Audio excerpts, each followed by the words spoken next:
चराचरात वास करणारी श्री गुरुदैव शक्ती, सन्माननीय विचारपीठ, आदरणीय कुलगुरू चौधरी साहेब,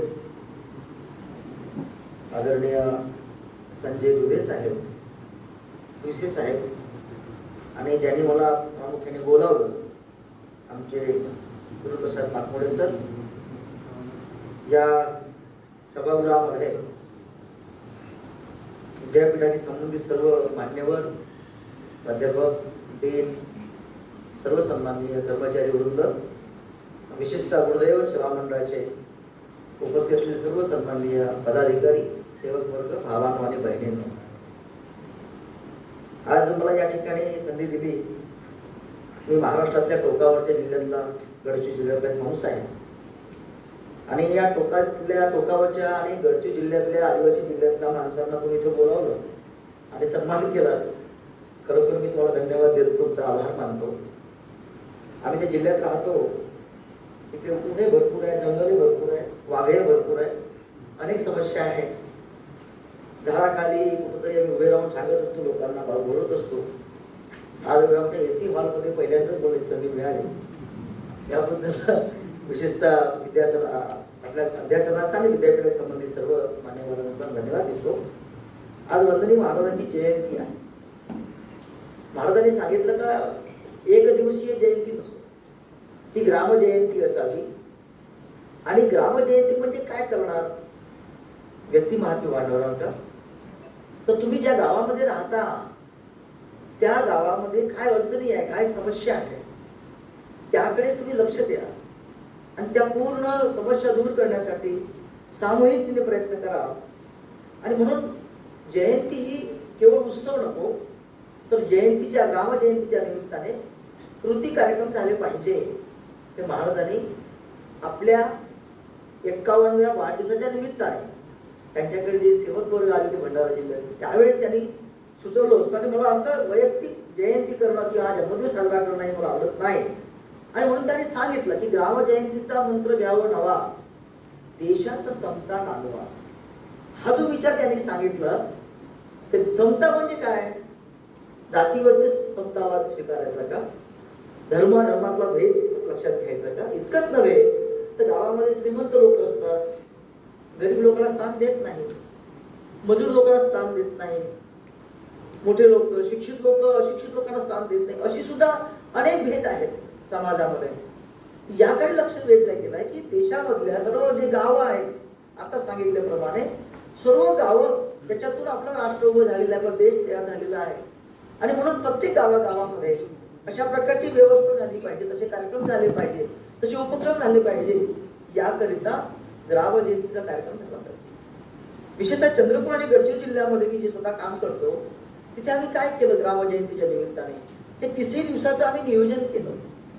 आणि इथे विहार आहेत, गिरजाघरं आहेत, बुद्ध विहार आहेत, त्या ठिकाणी आम्ही जाऊन तिथे प्रार्थना घेतल्या.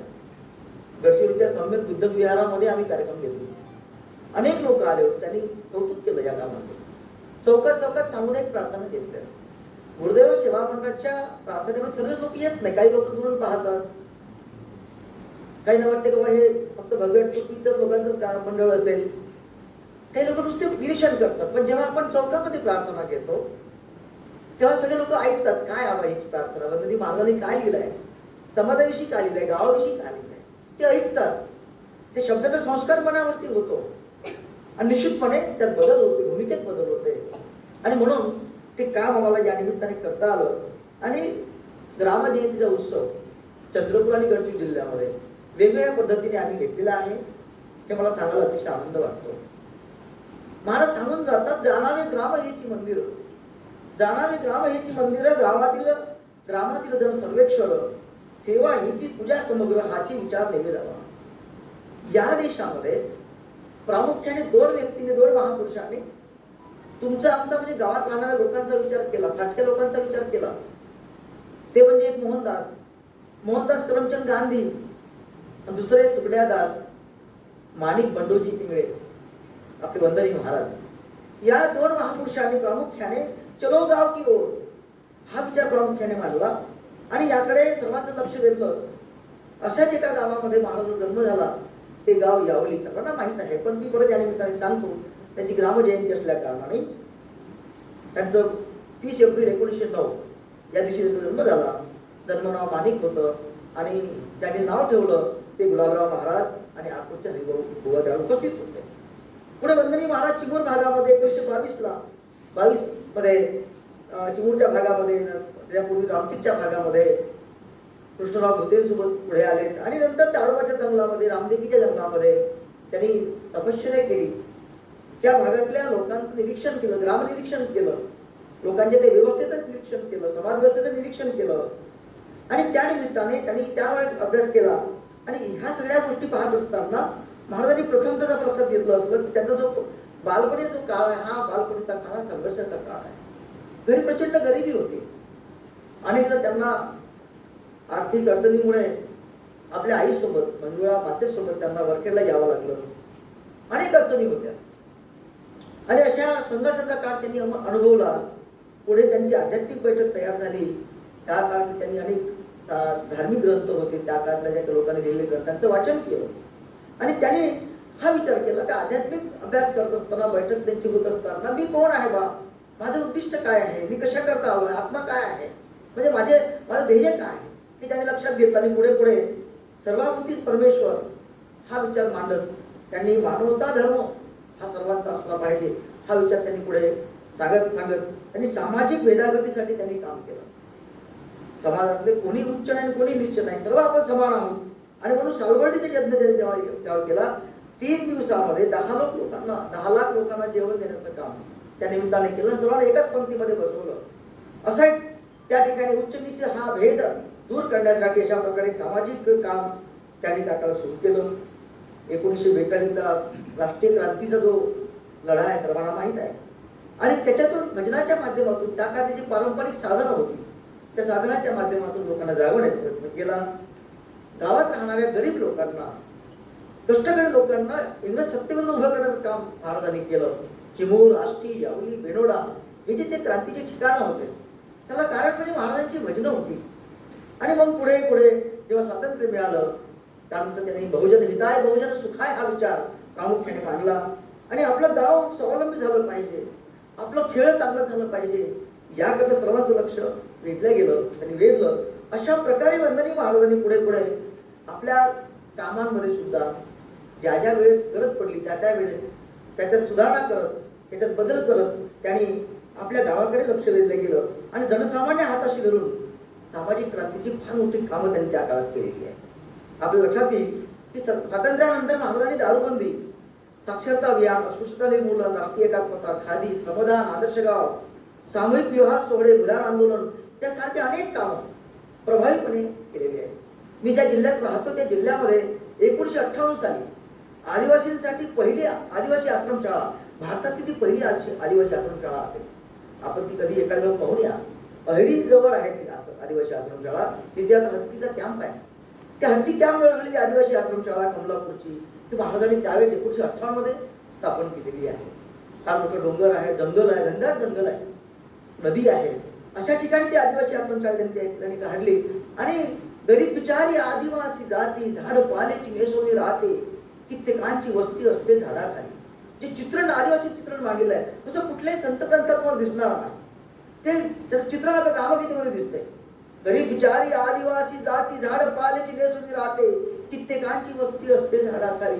या पद्धतीचं मांडणे. अरे आजवरी केली यांची उपेक्षा, आता तरी वाढवाने यांच्यापेक्षा.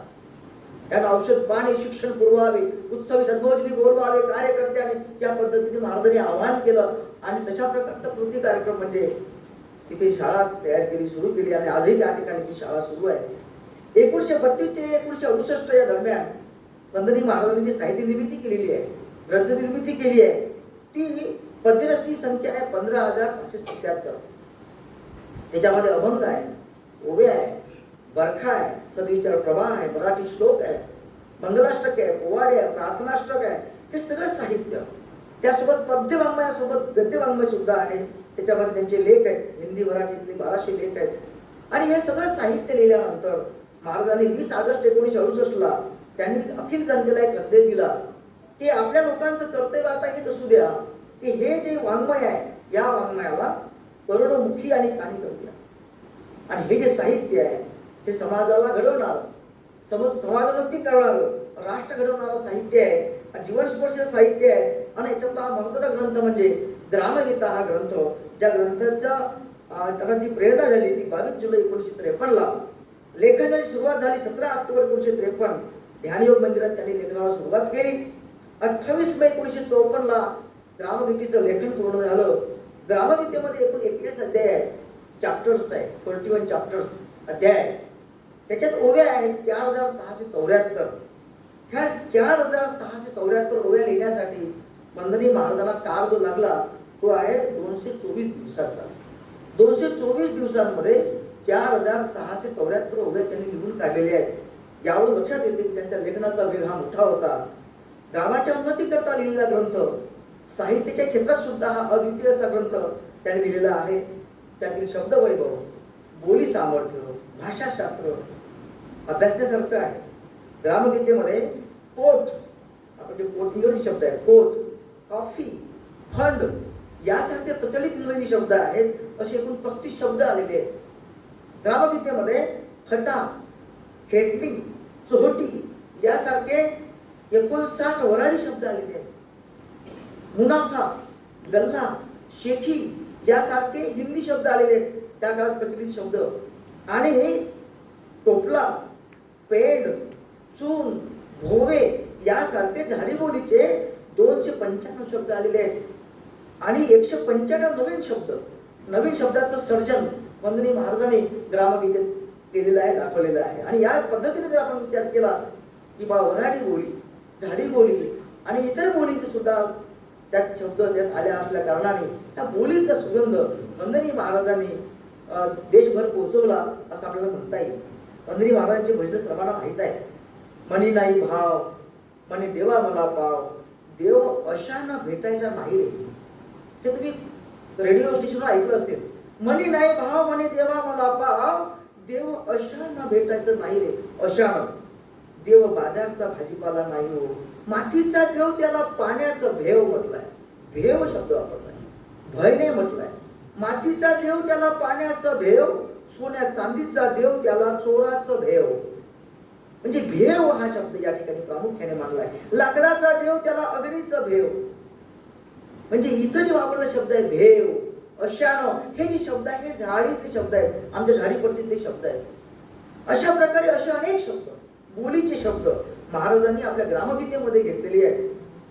इतकंच नव्हे तर ग्रामगीतेच्या 26व्या अध्यायामध्ये उभी आली आहे.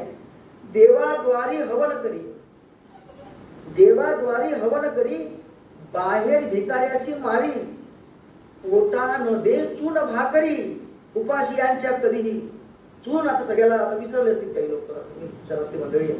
चून म्हणजे बेसन, आपली भगिनी प्रत्येकाने खेळते, तर ते बेसन आता आपल्या शहरामधले बेसन म्हणते, आमच्याकडे चून म्हणतात.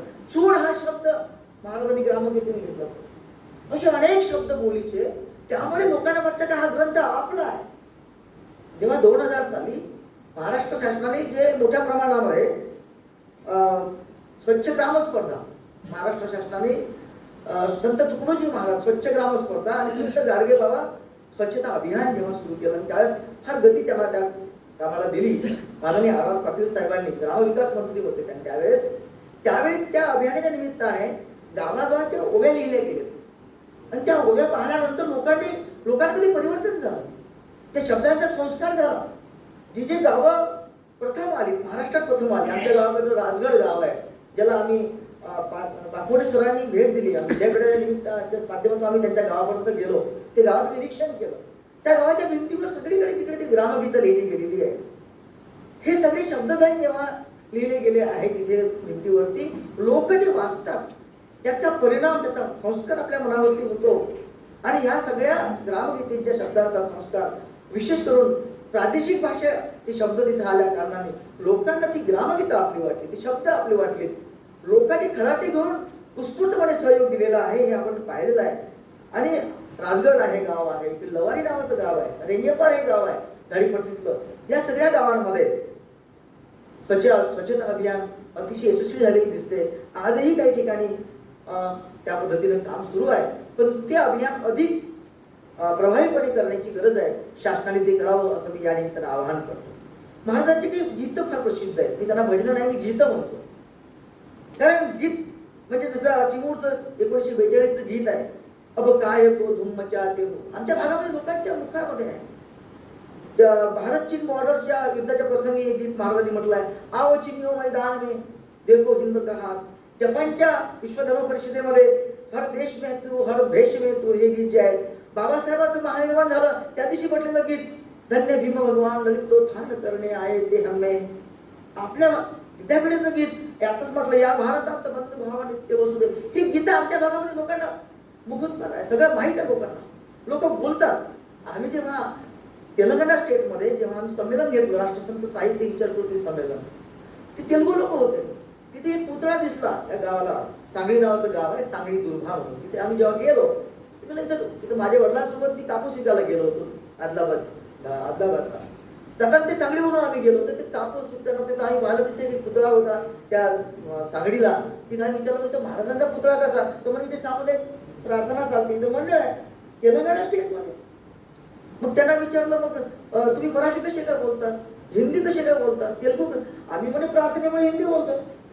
प्रार्थना महाराजांची हिंदी आहे. हिंदीमध्ये लोक, अशिक्षित लोक प्रार्थनेमुळे हिंदी शिकलेले आहेत. हे प्रामुख्याने अगदी चांगले बोलतात, चांगला विचार करतात. महाराजांनी प्रार्थनेच्या माध्यमातून रोज जे बौद्धिक होते, भाषण होतात मान्यवरांचे. हा जो विषय आहे सामुदायिक प्रार्थनेचा, की ज्या विषयांवरती आज लाखो लोकांची भाषणं झाली आहेत, सगळे लोक ऐकतात. बौद्धिक उन्नयन त्याच्या माध्यमातून होते आहे. आणि म्हणून अशा प्रकारच्या त्या भजनांच्या माध्यमातून, प्रार्थनेच्या माध्यमातून लोकांचे मन घडवण्याचं काम, समाज घडवण्याचं काम महाराजांच्या साहित्याने केलेलं आहे. ते प्रामुख्याने मला सांगू असं वाटतं. आर पाटील ग्रामविकास मंत्री 2000 साली एकदा म्हटले होते, वर्तमानपत्रातील बातमी आहे. त्यांनी असं म्हटलं की ग्रामगीतेतील अध्याय क्रमांक 12 त्याच्यामध्ये ग्रामशुद्धी हा अध्याय आहे. या अध्यायानुसार आम्ही ग्राम स्वच्छता अभियान सुरू केलं आहे महाराष्ट्र शासनाने, असे ते म्हणाले होते. अध्याय क्रमांक 18 यानुसार श्रमसंपत्ती नावाचा अध्याय आहे. त्यानुसार आम्ही गावागावामध्ये बचत गट अभियानाला सुरुवात केलेली आहे महिलांचं सक्षमीकरणाच्या दृष्टीनं. अध्याय क्रमांक 21 अध्याय आहे वैवाहिक जीवन. यानुसार सामूहिक विवाह मेळाव्याची योजना आम्ही सुरू केलेली आहे. अध्याय क्रमांक 38 नुसार ग्रामकुटुंब या अंतर्गत महात्मा गांधी कंठमुक्त ग्राम अभियान हे आम्ही सुरू केलेलं आहे. अशा प्रकारे बोलले. याचा अर्थ असा की शासनाने या ग्रामगीतेच्या अध्यायानुसार जे अभियान, अनेक योजना सुरू केलेल्या आहेत. खरोखर हे फार मोठं काम, अशाच पद्धतीचं काम या पद्धतीने पुढे झालं पाहिजे. आमचे पूज्य तुकारामदादा गीताचार्य यांनी अड्याटिटीला अध्याय क्रमांक 39 भूवैकुंठ नावाचा अध्याय आहे. त्या अध्यायानुसार ग्रामगीतेची प्रयोगशाळा अड्याटिटी त्यांनी उभी केली. आणि पूज्य दादांनी ग्रामसभा, ग्राम संरक्षण दल, निसर्ग शेती, निसर्गोपचार, महिला सक्षमीकरण असे अनेक उपक्रम लोकांना रुजवले. दादांचं फार मोठं काम आमच्या भागामध्ये आहे. आणि म्हणून या निमित्ताने ग्रामदहिनीचा उद्देश यासाठीच होता की गाव समृद्ध झाली पाहिजे.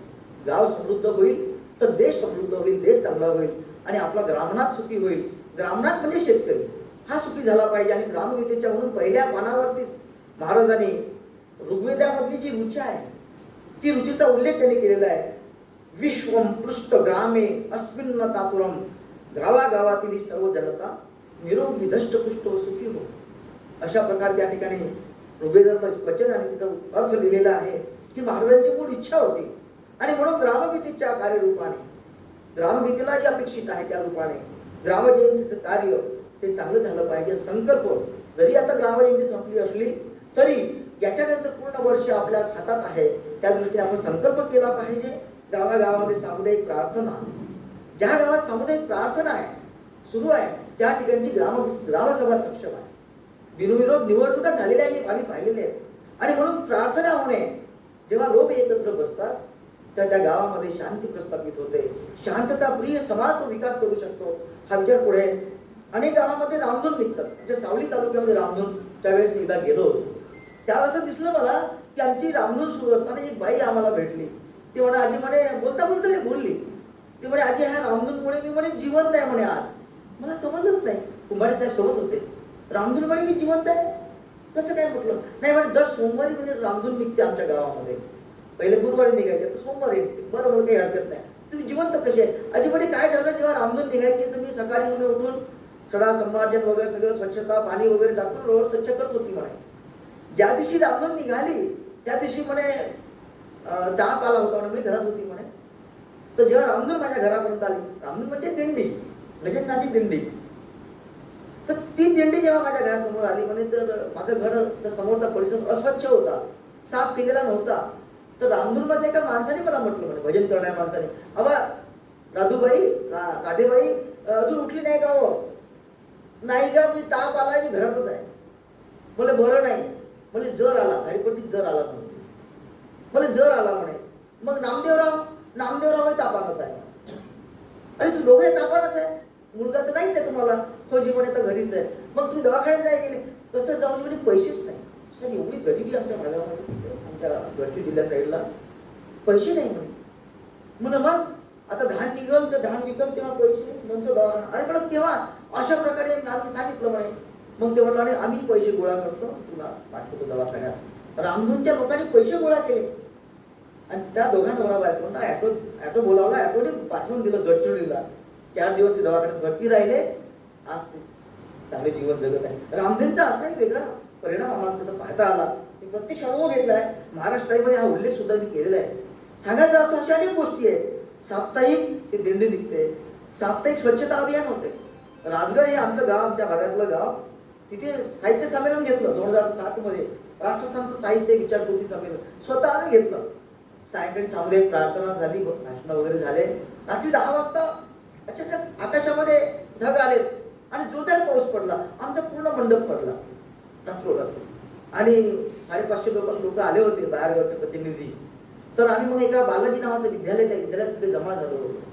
तर लोकांनी म्हटलं आता तर पाऊस पडला आहे आणि मंडपही पडला आहे, आता आपले लाईनी चालली गेली, आता आपल्याला मच्छर काही सोडणार नाही. मला आश्चर्य वाटेल, सर गावात एकही मच्छर नाही हो. तर ते गावात स्वच्छ होतं. महाराष्ट्र प्रथम आलेलं गाव, त्या ठिकाणी प्रत्यक्ष अनुभव घेतला. आम्ही रात्रभर अंधारात राहिलो, एकही मच्छर आणि आम्हाला मच्छर नव्हतेच. हा प्रभाव आम्ही तिथे पाहिला. स्वच्छता अभियानाचं कार्य अशा पद्धतीने सुरू आहे. भिंत तिथं ओवी हा उपक्रम सुद्धा राबवला. मी चंद्रपूरच्या याच्यात असताना मी हा उपक्रम माझ्या संस्थेत राबवला. चंद्रपूरच्या वेगवेगळ्या जिल्ह्याचे लोक विद्यार्थी माझ्या संस्थेत शिकतात. टेक्निकल व्यवसाय शिक्षण आहे. मी काय केलं, सद्विचार प्रवाह नावाचं पुस्तक त्याला दिलं. मला रोशन माझा विद्यार्थी होता इलेक्ट्रिशियनचा. अरे रोशन म्हणलं तू रोज या ब्लॅकबोर्डवरती जो सुविचाराचा फलक आहे तिथे रोज तू ओवी लिहाय, सुविचार लिहायचा. तुला त्या जबाबदारी फिक्स केली, तुला हे करायचं आहे. सुरुवातीला त्यांनी थोडंसं हे केलं, पण नंतर हळूहळू तो लिहायला लागला. 2 दिवसात ठेवायचा, वाचायचा, लिहिताना वाचायचा, पुन्हा पुसताना वाचायचा. रोशन असं करता करता 2 वर्षाचा कोर्स त्याचा पूर्ण झाल्यानंतर रोशनला म्हटलं, तर रोशन तुझं आता कार्यकाळ म्हणजे तो ट्रेनिंग संपलेला आहे, आपण असं करू दुसऱ्या या वर्षीच्या नवीन विद्यार्थ्यांना हे काम सोपवू. नाही म्हणजे सर मला पुन्हा एखादा महिना लिहायचं आहे. अरे म्हणलं तू तर नेहमीच लिहित होता, 2 वर्ष लिहिलंच आहे, आता हे दुसरं काम सोपव. नाही महिनाभर लिहितो म्हणे, मला पुन्हा यायचंच आहे, तर मला कुठलंच काही काम नाही, ट्रेनिंग जरी संपली असली तरी. तर म्हणे ठीक आहे मग लिही. मग तो लिहिता लिहिता लिहिता लगेच भेटला मला. सर म्हणे आता 1 महिना झाला, 2 वर्ष लिहिलं, हा महिना झाला, हा दुसऱ्याकडे सोपव. पण तुम्हाला एक सांगतो म्हणे सर की ह्या सुविचार लिहिल्यामुळे माझ्यामध्ये खूप बदल झाले म्हणे सर, खूपच बदल झाले आहे, मी तुम्हाला सांगू शकत नाही. म्हटलं ठीक आहे असेल. 2 वर्षापूर्वी गडचिरोली जिल्ह्यात माझी पुन्हा बदली झाली. तो मुलगा नोकरीला लागला, MSc लागला, वायरमन म्हणून अल्लापल्लीला. त्याची पत्रिका आली माझ्याकडे, लग्नाची पत्रिका. आणि लिहिलं सर तुम्ही अवश्य माझ्या लग्नाला या. माझी मुलं मोठी असतात, आयटीची मुलं, डिग्री केलेली मुलं असतात, मोठे मोठे मुलं असतात. मी गेलो लग्नाला, पाहतो तर काय त्याने आपल्या वर्गातल्या मुलीशी लग्न जोडलं होतं. पण ती मुलगी एका पायाने अपंग होती. सर तुम्ही म्हणाले म्हणे का ग्राहक काय परिणाम झाला, या मुलीकडे पाहून असं वाटलं म्हणे का हिला आपण आधार दिला पाहिजे. हे सद्विचार प्रवाहाच्या या ग्रंथांमधून मी अनुभव घेत आहे, स्वतः पाहिलेला आहे. आताही उपक्रम आम्ही आमच्या संस्थेमध्ये ज्या ज्या ठिकाणी जी आमची मंडळी आहे, समविचार मंडळी आहे, त्या त्या ठिकाणी राबवण्याचा प्रयत्न करतो. विद्यार्थ्यांना मी प्रामुख्याने सांगतो की जे आपली मुलं आहेत त्यांना सांगतो का रे आपल्या गावात लहान लहान उद्योग तुम्ही सुरू करा. एक सुंदर ओवी आहे ग्रामगीतेमध्ये, मुलात असावा एखादा तरी गुण, मुलात असावा एखादा तरी गुण, त्यात तो असावा निपुण, त्या योगे न ये अडचण संसारा माझी कुठल्याही परी. किती सुंदर ओवी आहे. ह्या ओळीचा अर्थ असा आहे, प्रत्येक मुलांमध्ये एखादा गुण असतो, तो जर विकसित केला, त्याला दिशा मिळाली तर तो त्या संधीचं सोनं करू शकतो, तो आपल्या पायावर उभा राहू शकतो, तो स्वावलंबी होऊ शकतो. आणि म्हणून आम्ही प्रामुख्याने आता मुंडे सरांनी केला 205 विद्यार्थी मी स्वयंरोजगार का करू शकलो. मी ज्या एका लग्नाला एका ठिकाणी गेलो, माझ्या विद्यार्थिनीच्या, माझी विद्यार्थिनी होती, बरोबर 12 वाजता पोहोचलो. पोहोचल्यानंतर लक्षात आलं की आमची विद्यार्थिनीच्या घरी पोहोचलो तर लक्षात आलं की ती जवळपासच्या एका गावाजवळ शहरात गेलेली आहे. नवरदेव येऊन थांबलाय, लोक थांबले आहेत. नवरीनबाई शहरात गेलेली आहे. आम्हाला लक्षात नाही नवरीनबाई शहरात कशाला गेली. चौधरी साहेब नंतर समजलं का आता व्हिडिओ शूटिंग होत आहे तर मग चांगलं दिसलं पाहिजे, मेकअप ब्युटी पार्लर गरजेचं आहे, हे बरंच आहे. मग आम्हाला समजलं की आमची जी शोभा नावाची मुलगी आहे ती मेकअप करायला कुठे गेली, शहरात गेली, म्हणजे 12 किलोमीटर दूर. आम्ही असा विचार केला, अरे या गावात एवढं मोठं 2000 वस्तीचं गाव आहे, पण गावात ब्युटी पार्लर नाही आहे. ब्युटी पार्लर गरजेचं आहे, प्रत्येक मुलीला वाटते आपण सुंदर दिसलो पाहिजे. आणि म्हणून मग सांगितलं की आमच्या आयटीआयची ट्रेनिंग आहे, हेअर अँड स्किन केअर नावाचा कोर्स आहे, हेअर अँड स्किन केअर. आम्ही त्या पोरींना सांगतो, तुम्हाला अडचण सांगायला घर आहे ना, हो, एक खोली आहे ना, बस काही लागत नाही, एक खुर्ची पाहिजे, आरसा पाहिजे, वस्तू लागते, काय कठीण आहे. तुम्ही सुरू करा, प्रत्येक गावामध्ये ब्युटी पार्लर असलं पाहिजे. ओलीकडे आता हॅपी बर्थडे करतात, भाऊ तुमचा बर्थडे मान लिहितात फेसबुकवर, बापा, आणि तो बर्थडेचा केक घेण्यासाठी जाते शहरामध्ये. मी पोराला सांगितलं आमच्याकडे कोर्स आहे, फूड अँड व्हेजिटेबल्स नावाचा कोर्स आहे. बिस्किट तयार करणे, शरबत तयार करणे, केक तयार करणे, गोळ्या तयार करणे, आता कोर्सेस आहे सर. मी त्यांना म्हणाले केक बनवतात, आपल्याकडे युट्यूबवर भरपूर व्हिडिओज आहे, केक कसा बनवायचा. आपल्या गावात केकचं दुकान का नाही होऊ शकत. आपल्या गावात सायकली आहे, टू व्हीलर गाड्या आहे, पंक्चर दुसरं दुकान का नाही आपल्या गावामध्ये. आपल्या गावात घरोघरी वायरिंग आहे, इलेक्ट्रिसिटी आहे, वायरमन पाहिजे, इलेक्ट्रिशियन पाहिजे, पंप मेकॅनिक पाहिजे, गावात ट्रॅक्टर आहे, ट्रॅक्टर मेकॅनिक पाहिजे. किती लोकांना उद्योग मिळतो. मी ज्या डिपार्टमेंटला असल्यामुळे मलाही करता आलं. सांगायचा अर्थ असा, मी माझे सगळे विद्यार्थ्यांना, तुम्ही नोकरीच्या मागे आता लागू नका, ज्यांना संधी आहे अभ्यास करू, संधी नक्की त्यांनी तयारी करा, त्यांनी नक्कीच स्पर्धा परीक्षेची तयारी करा. ज्यांना संधी आहे त्यांना, म्हणजे ते करू शकतात ते करा. पण ज्याला सोय नाही आहे, अनेक अडचणी आहे, त्यांनी लहान लहान असे उद्योग, व्यवसाय, स्वयंरोजगाराची कामं हे करायला काही हरकत नाही. हा विचार प्रामुख्याने महाराजांनी सांगितलाय. तन मन धन से सदा, नुसतं लिहिलंय का, तन मन धन से म्हटलंय, मग धन असं आपोआप येईल का. तुम्हाला काम करावं लागेल ना. युवकांना प्रेरणा देणारं साहित्य महाराजांचं आहे. आणि म्हणून महाराजांनी सांगितलं, पुराणाही प्रामुख्याने सांगितलं, पूजा पाती दुय्यम आहे, पहिली बात तो संयम आहे. स्वतःवर नियंत्रण ठेवणं हे अतिशय गरजेचं आहे. लहानशी गोष्ट कोणतं रूप घेऊ शकेल हे सांगता येत नाही अलीकडच्या काळामध्ये. आणि म्हणून मुलांनी स्वतःला जपलं पाहिजे, आपलं कॅरेक्टर चांगलं ठेवलं पाहिजे. याकडे सुद्धा महाराजांनी आपल्या साहित्यात मांडलं गेलेलं आहे. महाराज सांगतात, पूजा पाती दुय्यम आहे, पहिली बात तो संयम आहे. सुरुवातीला मी एक उल्लेख केला की गावामध्ये सामुदायिक प्रार्थना सुरू झाली पाहिजे असं का म्हटलंय.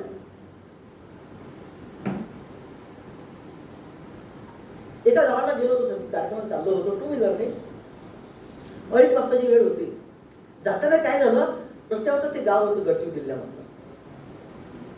लोक भरपूर उभे होते रस्त्यावरती. मी आपली गाडी उभी ठेवली. काय झालं म्हटलं इथे. नाही म्हणे, या गावचे जे आजोबा आहे ना या घरातले, ते मरण पावले म्हणे. मला केव्हा गेलेत, कशाने गेलेत म्हणे, सकाळीच गेले, अटॅक आला होता म्हणे, त्याला अनेक आजार होते म्हणे. बरं म्हणलं मग सगळे नातेवाईक आलेत का. हो हो म्हणे, ते केव्हाच आले आहेत. मग आता 2:30 वाजले ना, कसं काय म्हणजे. नाही तसं नाही म्हणे भाऊसाहेब, तसं नाही म्हणे. गोष्ट अशी आहे म्हणे की हे जे आजोबा मरण पावलेले आहेत त्याचा नातू दारू गेलाय. तो दारू प्यायला गेला म्हणे भट्टीवर, अनाधिकृत भट्टी. त्याने सांगितलं म्हणे, खबरदार माझ्या आजाला हात लावत, आजा माझा, मी पहिले पिऊन येईल, मग सोबत्याने घेऊन गेला म्हणे. त्याला कोण बोलणार म्हणे. ही परिस्थिती जर टाळायची असेल, म्हणजे आपण अशा अवस्थेत राहून पोरं अशा ठिकाणी जात असेल तर आपल्या घरी, आपल्या गावामध्ये तुम्ही प्रार्थना सुरू करा. हे ग्रामजिंदगी सर्वांना आवाहन करतो. महाराजांनी सांगितलं, संस्कार काय, दो मिल गए दुनिया बनी, दो मिल गए दुनिया बनी, जिनसे बनता है संसार, और संसार के चाहिए संस्कार. मग संस्कार कुठे मिळतो, दुकानात मिळतो, रेडीमेड कुठे पॅकिंग मिळते, ऑनलाईन मिळते, अजिबात नाही. महाराजांनी ते सांगितलंय संस्कार कसा प्राप्त होतो. फार सुंदर लिहिलंय, महाराजांचे वाक्य वाचून दाखवतो. काय म्हटलंय? संस्कारासाठी गरज नाही, जप तप तितिक्षा योग याची गरज नाही. कशाची गरज आहे? भगवान की प्रार्थना करने से, अपना कमरा साफ करने से, झाड़ू लगाने से, बिछायत करने से, सात्विक वातावरण पैदा करने से, धूप बत्ती लगाने से और घर के लोगों के साथ में बैठकर प्रार्थना करने से और मिलजुल के खाना खाने से संस्कार बनता है. किती सोपं काम आहे. पण आता अलीकडे असं आहे का? घरी आपण मिळून तर जेवण करतो का? सगळे ताटं घेऊन मोबाईल घेऊन अलग अलग बसतात. ती वस्तुस्थिती आहे. आणि मग म्हणते पोरं आमचं ऐकत नाही. त्या सगळ्या गोष्टी सांगून ठेवल्या महाराजांनी, अगदी साध्या पद्धतीने सांगितलं आहे. हे सांगण्यासाठी, आणि म्हणून जैसा हमारा संस्कार वैसा आपला संसार बनेगा महाराजांनी सांगितलं. आणि हे मानवतेचं काम महाराजांना अपेक्षित होतं की हे केलं पाहिजे. शील बनाना, नम्रता से रहना, प्रेम से बर्ताव करना, अपना उद्योग नेकी से करना, हे सगळे संस्कारातून सगळं प्राप्त होत असते. आणि म्हणून आपण या दृष्टीने विचार आपण निश्चितपणे केला पाहिजे. आपण सगळे ज्येष्ठ आणि श्रेष्ठ मंडळी आहे भावांनो. आणि म्हणून राष्ट्रसंतांचा हा विचार हा केवळ एका माणसाचा नाही. हम नहीं अपने लिए, हमको सभी से गरजे है.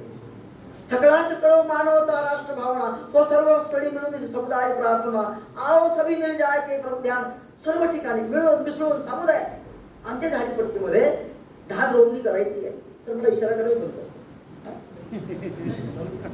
आमच्या भागामध्ये झाडीपट्टीमध्ये रोवणं करायचं आहे. धानाचं रोवणं करणं म्हणते. नंतर धान ज्या काढ्या चूर्ण करणं म्हणते. चूर्णा करणे झाडी शब्द आहे. रोवणं करण्यासाठी एक माणूस नाही करू शकत. गावातले 25-30 बाया लागतात. मिरची तोडायच्या 25-30 बाया लागतात. कापूस वेचायला किमान 20 बाया लागतात. मग जर मी म्हटलं की बा मी आणि 20 मला कोणाची गरज नाही, तर त्याचं शेतीच नाही करू शकत. शेतीच करू शकत नाही. समूहाच्या सहकार्याशिवाय माणूस जगू शकत नाही, हे प्रामुख्याने सांगितलं. आणि म्हणून मिळून मिसळून राहा.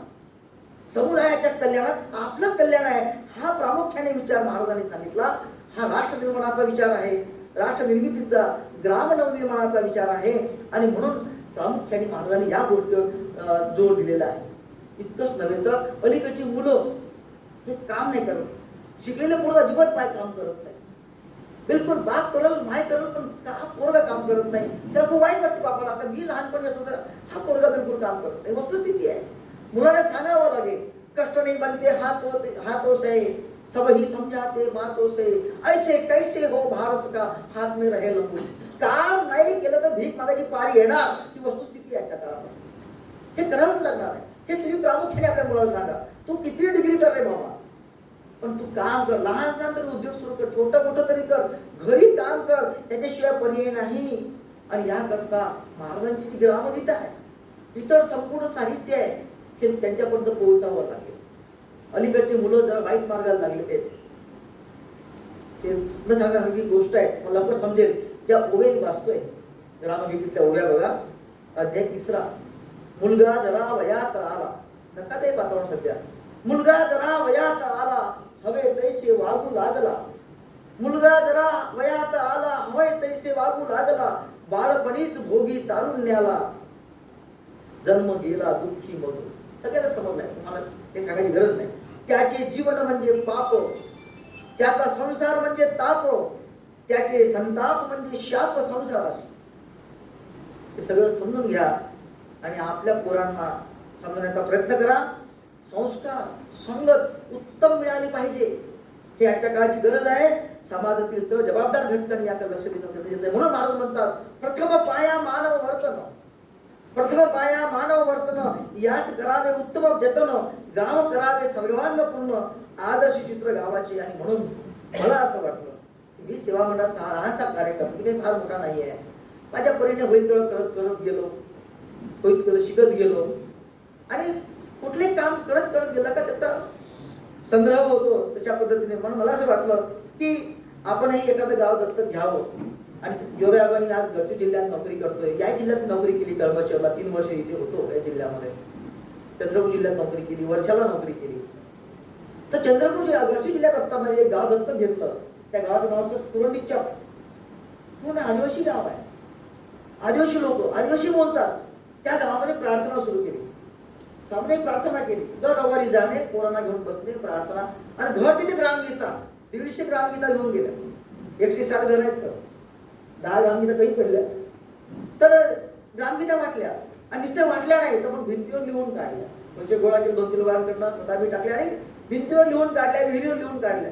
आश्चर्य वाटलं. दुसऱ्या हप्त्यात जेव्हा मी गेलो 4 मुलं मला भेटली की ज्याने ग्रामगीता गोळ्या म्हणून दाखवल्या चौकामध्ये. किती मोठी गोष्ट आहे. लहानपणापासून ते समजा संस्कार झाले तर मला असं वाटतं की चांगला समाज निर्माण होऊ शकेल. आणि या पद्धतीने आम्ही काम करू शकलो. त्या जिल्ह्यामध्ये ते गाव आम्ही आदर्श घेण्याचा प्रयत्न आम्ही सुरू केलेला आहे. आजवर 17 संमेलन मी राष्ट्रसंत साहित्य विचारकृती संमेलन आम्ही घेतलेले. घेण्याचा उद्देश काय की महाराजांच्या साहित्यांचा प्रचार आणि प्रसार झाला पाहिजे आणि समाज चांगला झाला पाहिजे. या दृष्टीने एक काम हाती घेतलं. 205 युवकांना या मार्गी लावण्याचं, लहानसा रोजगार सुरू करण्यासाठी प्रयत्न केले. आणि म्हणून महाराजांनी सांगितलंय की ग्राम सुधारणेचा मूलमंत्र सज्जनाने व्हावे एकत्र, संघटना ह्याची शक्तीचे सूत्र ग्राम राज्य निर्माण करी. आणि म्हणून सज्जन लोकांनी एकत्र आलं पाहिजे. जसं आता पाकवडे सरांनी माझं भाषण ऐकलं तिथे राजगडला, नाही बंड बनताना बोलावलं पाहिजे. मला आश्चर्य वाटलं, पण नागपूरसारख्या ठिकाणी तर महान लोक बसले, पण मला बोलावलं. लोक तुम्हाला धन्यवाद देतो, कुलगुरू साहेबांनी सुद्धा परवानगी दिली. खरं म्हणजे त्यांनी ते ऐकलं की नाही हे लोकांपर्यंत गेलं पाहिजे. मी त्यांनाही म्हटलं की सर तुमच्या सगळे ज्येष्ठ लोक, या भागातले विद्वान लोक तिथं खेड्यावरती गेले पाहिजे. साहित्य समयाच्या निमित्ताने एखादं गाव आपण आदर्श घेऊ शकतो, आदर्श करण्याच्या दृष्टीने प्रयत्न करू शकतो, तशी आपले उपक्रम राबवता येतात. आणि म्हणून मला असं या निमित्ताने आवाहन करावं असं वाटतं की राष्ट्रसंत तुकडोजी महाराज नागपूर विद्यापीठाचे अध्यासन आहे, त्यानिमित्ताने असं मला सांगावं असं वाटतं. विदर्भात जेवढे गाव आहेत त्या प्रत्येक जिल्ह्यामधलं किमान एक गाव अध्यासनाच्या माध्यमातून दत्तक घ्यावं असं मला सांगावं असं वाटतं. एक गाव, एका जिल्ह्यात एक जर गाव दत्तक घेऊ शकलो, त्या गावात एक फलक लावला, तिथे सामुदायिक प्रार्थना सुरू केली, छोटंसं वाचनालय सुरू केलं, स्पर्धा परीक्षेचं एक अभ्यास केंद्र सुरू केलं, भिंतीवरती ग्रामगीतेच्या ओव्या लिहिल्या, राष्ट्राचं संपूर्ण साहित्य, समग्र साहित्य त्या गावाला भेट दिलं. आणि प्रत्येक 3 महिन्यामध्ये, किमान 3 महिन्यात एक प्रबोधनपर कार्यक्रम घेतला. आणि तिथे छोटे छोटे उद्योग कसे करता येईल असं कार्यशाळा जर आपण घेऊ शकलो अध्यासनाच्या माध्यमातून, ते एक फ्रुटफुल काम होऊ शकते मला असं वाटतं. आणि म्हणून या कोरोनाच्या काळामध्ये आपण सगळ्यांनी अनुभवला हा कोरोना काळ. आणि या कोरोनाचा काळ अनुभवल्यानंतर आपण सगळे एकत्र आलो. आणि या कोरोनाच्या काळामध्ये लोक तुटले होते एकमेकापासून. लग्नाची पत्रिका पाठवली तर म्हणायचे की तुम्ही लग्न करून टाका, इथून आशीर्वाद समजा. लहानशी पत्रिका दिली नाही झगडा करणारे लोक, रुसणारे लोक कोरोनाच्या काळात म्हणे की नाही आमचा इथून आशीर्वाद आहे, बस तुम्हाला शुभेच्छा, तुम्ही लग्न आठवून टाका. एखादा कोणी गेला तर जात नव्हते. समाज तुटण्याच्या मार्गावर असताना कोरोनाच्या काळानंतर आपण पुन्हा एकत्र आलो आहे. पुन्हा समाजाला जोडण्यासाठी आपल्याला राष्ट्रसंतांच्या विचाराने ग्रामजयंतीच्या या महापर्वाच्या निमित्ताने असा संकल्प करूया की राष्ट्रसंतांच्या विचाराने सगळे आपण एकत्र लोकांना करण्यासाठी आपण सर्वजण सामूहिकपणे प्रयत्न करूया. राष्ट्रसंतांचं साहित्य, त्यांचे विचार हे आजच्या या सगळ्या संकटावरती, अडचणीवरती मात करणारं प्रभावी असं औषध आहे.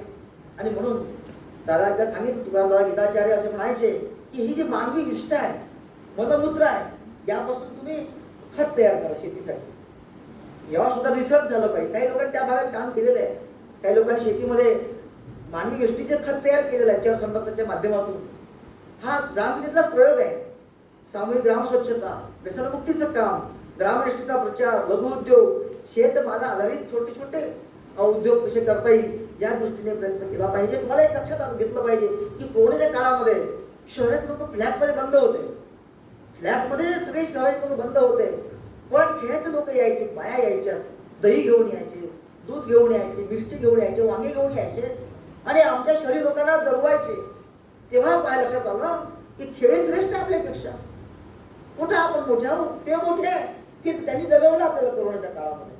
पण महाराजांची ओवी आहे, खेडेची शहराचे जनक, खेडेची शहराचे जनक शहर भोगते, खेडे उत्पादक.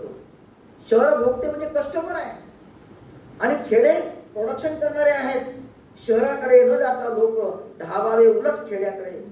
आणि तेव्हा त्यांनी केलेलं काम, ह्याच्या लोकांनी केलेलं काम हे सगळ्यांनी लक्षात घेतलं पाहिजे. आणि म्हणून श्रमदानाचा सप्ताह घेऊन रस्ते दुरुस्ती करावे सर्वांनी, त्यात जी जी घाण निघेल ती ती दूर न्यावी गावापासून, तैसेच करावे चरसंडास, मळ दिसोन कधी न द्यावा कोणास, तेथे बसली या शौचास, माती झोपतावी सावकाश. अशा प्रकारचे अनेक अनेक विचार, अनेक अनेक उपक्रम महाराजांनी ग्रामगीतेच्या माध्यमातून दिलेले आहे. आणि हे सगळं जर केलं आपण, एक प्रकारचं सातत्याने सेवेचं काम आपण केलं, आपलं आत्मिक बळ वाढते आणि त्या आत्मिक बळामधून आपल्याला हे काम सहजगीत्या निर्भयपणे करता येते. आणि म्हणून आत्मविकास होतो सेवेने, आत्मविकास होतो सेवेने, कार्याने. त्याकरता आपण प्रयत्न केले पाहिजे. हे आत्मविकासाचे बळ, मानवी प्रयत्नाचीच फळ, देव होऊनी करील सकळ, लोकची देव, हा अनुभव येतो. आणि म्हणून मित्रा ऐसा अभ्यास करी, धरोनी मार्ग बोधांतरी, मग दिसेल याच शरीरी तो श्रीहरी व्यापला. या पद्धतीने आपण जर काम केलं तर मला असं वाटतं ग्रामगीता आपल्या सर्वांसाठी दिशादर्शक आहे. आणि सेवेचं काम खरोखर या दृष्टीने आपण केलं पाहिजे. आणि जेवढं काय वेळ करता येईल, जेव्हा आपला वेळ मिळेल तो आपण दिला पाहिजे. जे तुम्ही द्याल त्याचं रिटर्न तुम्हाला नक्की मिळेल. निसर्ग तुम्हाला आपल्याकडे कधीच ठेवत नाही कोणती गोष्ट. तुम्ही जे तुम्ही द्याल, एखाद्या मुलाला घडवलं ते तुम्हाला मुलं लगेच रिटर्न देते. आज जे मुलं मला फोन करून सांगतात की सर मी सुखी आहे, आनंदी आहे, माझं असं चांगलं आहे, बरं वाटतं. हे रिटर्न्स आपल्याला मिळतात. हे सांगितलं महाराजांनी. निसर्गाकडे चला, गावाकडे चला, गावांचा विचार, राष्ट्राचा विचार सांगितला. आणि म्हणून महाराजांचा हा विचार या निमित्ताने आपण सगळ्यांनी समजून घेऊया. मानवी जीवनाचा अळीक आनंद उपभोगण्यासाठी, ग्रामव्यवस्थेला सक्षम करण्यासाठी केंद्रीभूत ठरवून सर्व व्यवहाराची रचना केल्याशिवाय आपलं राष्ट्र विकसित होणार नाही. याकरता मानवी बळाचा शुद्ध वापर सार्वजनिक हिताच्या दृष्टीने आपण केला पाहिजे. हा विचार या निमित्तानं सांगावा असं वाटलं. एक चांगली संधी मला विद्यापीठाने दिली आणि मला जे जे मी केलं माझ्या प्रामुख्याने सांगण्यापेक्षा काय केलं ते सांगितलं तर अधिक त्याचा प्रभाव पडतो. आपण सगळे ज्येष्ठ आणि श्रेष्ठ मंडळी आहे. सर्वांचं मी इथे आभार मानतो की एका लहान माणसाचं भाषण, उंचीने मी लहानच आहे, आपण सर्वांनी ऐकून घेतलं. सर्वांना धन्यवाद देतो. आदरणीय कुलगुरू साहेबांना सुद्धा मी धन्यवाद देतो. विद्यापीठाने मला बोलावलं, या व्यवस्थेचं प्रशासनाचे मी आभार मानतो आणि इथेच थांबतो. धन्यवाद सर्वांना. जय